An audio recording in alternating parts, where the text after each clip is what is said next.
अस्सलाम वालेकुम नाज़रीन इकराम, मैं हूं आपका मेज़बान अब्दुल्ला इदरीस और आज मैं आप लोगों के लिए मीठी ईद की मीठी रेसिपी लेके हाजिर हुआ हूं। नाज़रीन इकराम, इसे लोग मीठी ईद इसलिए भी कहते हैं क्योंकि 30 दिन रमज़ानुल मुबारक के रोज़े रखने के बाद ईद की सुबह की शुरुआत मीठे से की जाती है।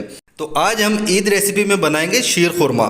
तो शीर खुरमे के बारे में भी थोड़ा सा बताता चलूँ। ये दो अल्फाज का मजमूआ है, शीर और खुरमा। नाज़रीन इकराम, खुरमा जो है वो पर्शियन ज़बान का लफ्ज़ है और खजूर को कहते हैं, और शीर जो है वो संस्कृत में भी और फ़ारसी में भी दूध को कहा जाता है।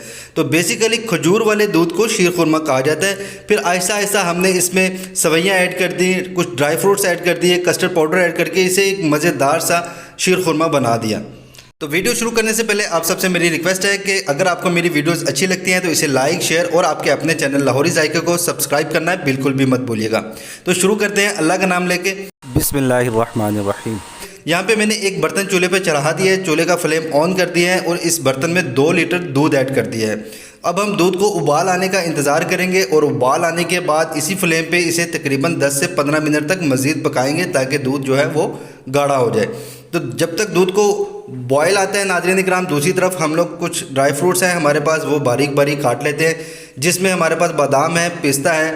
आप लोग चाहे तो कुछ भी ड्राई फ्रूट्स इसमें ऐड कर सकते हैं, जैसे काजू है या और भी आप लोगों के पास जो भी अवेलेबल है वो आप लोग इसमें ऐड कर सकते हैं। तो बादाम भी बारीक बारीक काट लिए हैं और पिस्ता जो है वो भी बारीक बारीक काट रहे हैं। आप लोग भी इसी तरीके से बारीक बारीक काट लीजिएगा, बहुत ज़्यादा इसका टेस्ट आता है। तो शीर खुरमे की बात हो और इसमें खजूर जो है वो ऐड ना की जाए, ये तो हो ही नहीं सकता। तो खजूर भी हम लोग इस तरीके से बारीक बारीक काट लेंगे, पहले इसकी गुठली निकालेंगे और इस तरीके से हम लोग इसे लंबाई के रुख बारीक बारीक काट लेंगे। खजूर को आप किसी भी तरीके से काट सकते हैं, लेकिन मैं आपको रिकमेंड करूंगा इसी तरीके से आप लोग लंबाई के रुख काटिएगा, क्योंकि ये जब हम लोग बाद में इसे गार्निशिंग करेंगे उसमें भी ये काम आएगी। तो ये खजूर को अल्हम्दुलिल्लाह हमने अच्छे से काट लिया है, इस तरीके से आप लोग भी काटिएगा। तो दूसरी तरफ हमने सवैयाँ ले ली हैं। 2 लीटर दूध में नाज़रीन इकराम 50 ग्राम सवैयाँ डालेंगे, इससे ज़्यादा मत डालिएगा, बहुत ज़्यादा थिकनेस हो जाती है, बहुत ज़्यादा गाढ़ा बन जाता है और वो अच्छे से टेक्सचर उसका नहीं बन के आता। और एक तरफ हमने एक बाउल ले लिया है जिसमें हमने थोड़ा सा पानी ऐड किया है और 1 चम्मच इसमें कस्टर्ड पाउडर ऐड करेंगे। मैंने मैंगो फ्लेवर लिया, आप लोग कोई भी फ्लेवर ले सकते हैं। और ये कस्टर्ड पाउडर से बहुत ज़्यादा एक ज़बरदस्त किस्म का इसका टेक्सचर बन के आता है, टेस्ट इसका बहुत ज़्यादा उभर के आता है। तो एक फ्राई पैन में नाज़रीन इकराम थोड़ा सा घी ऐड किया है और जो ड्राई फ्रूट्स है हमारे पास वो हम लोग इसमें तकरीबन 1 से 1.5 मिनट तक इसे फ्राई कर लेंगे। और साथ में जो 50 ग्राम सवैयाँ ली थी हमने, बारीक सवैयाँ ली हैं और इसे छोटा कर लिया है, ज़्यादा लंबाई के रुख इसे नहीं रखा। इसे भी हम लोग तकरीबन 1 से 1.5 मिनट तक ड्राई फ्रूट्स के साथ मज़ीद हम लोग फ्राई कर लेंगे। इसे ज़्यादा ब्राउन नहीं करना, बिल्कुल मीडियम से लो फ्लेम पे आप लोगों ने इसे फ्राई करना है और जब तक इसकी खुशबू नहीं आ जाती तब तक आप लोग इसे फ्राई करते रहिएगा और ज़्यादा ब्राउन ना हो जाए, इस चीज़ का ख़ास ख्याल रखें। तो ये अल्हम्दुलिल्लाह ब्राउन हो चुके हुए हैं, फ्राई हो चुके हुए हैं।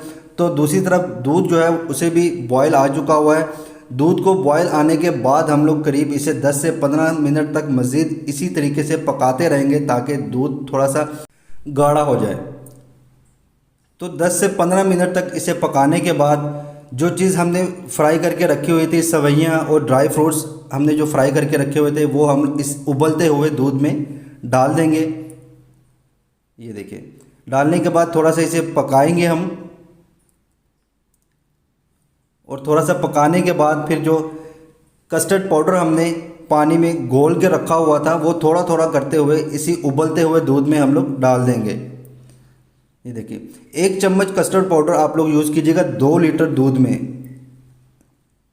ये देखिए, इसका कलर भी माशाल्लाह से बहुत ज़बरदस्त आ गया। ये मैंगो फ्लेवर है नाज़रीन इकराम, आप लोग कोई भी फ्लेवर यूज़ कर सकते हैं और ये थोड़ा गाढ़ा भी होना शुरू हो चुका हुआ है। तो इसमें 2 लीटर दूध में 100 ग्राम चीनी जाएगी और एक इलायची हमने खोल के इसमें डाल दी है।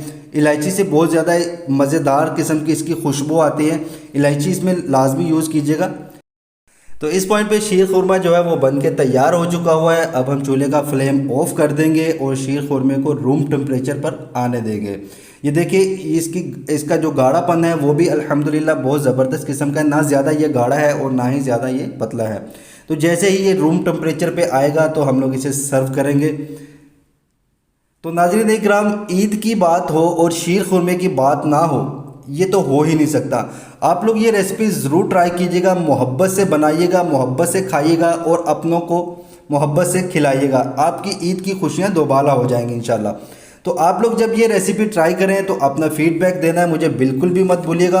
आप लोगों का जो फीडबैक होता है वो हमारा हौसला बढ़ाता है और हमें पता चलता है जो रेसिपी हम लोग आप लोगों के लिए लेके आ रहे हैं, जो वीडियो हम लोग आप लोगों के लिए बना रहे हैं, वो आप लोगों को पसंद आ रही है या नहीं आ रही। तो अगर आप लोगों को वीडियो में कुछ सजेशन देनी है या आप लोगों को वीडियो में कुछ कमी लगती है तो वो भी काइंडली कमेंट सेक्शन में लाजमी मेंशन करें, ताकि हम लोग आने वाली जो वीडियोज़ हैं, आने वाली जो रेसिपीज़ हैं, उसमें इस चीज़ का ख़ास ख्याल रखें। तो ये देखिए अल्हम्दुलिल्लाह अल्हम्दुलिल्लाह मीठी ईद की मीठी रेसिपी बनके तैयार है। शीर खुरमा हमारा बनके तैयार हो चुका हुआ है और ये कितना ज़बरदस्त लग रहा है आप लोग खुद देख सकते हैं अल्हम्दुलिल्लाह। और यकीन कीजिए इसका टेस्ट भी बहुत ही ज़बरदस्त किस्म का है। ये देखिए अल्हम्दुलिल्लाह अल्हम्दुलिल्लाह, आप लोग इस ईद पे लाजमी ये ट्राई कीजिएगा। तो नाज़रीन इकराम, यहाँ पे टाइम हुआ है आप लोगों से इजाज़त लेने का। आप लोगों से इंशाल्लाह मुलाकात होगी एक नई वीडियो में एक नई रेसिपी के साथ। तब तक के लिए अपना और अपने घर वालों का बहुत ज़्यादा ख्याल रखिएगा, मुझे अपनी दुआओं में याद रखिएगा।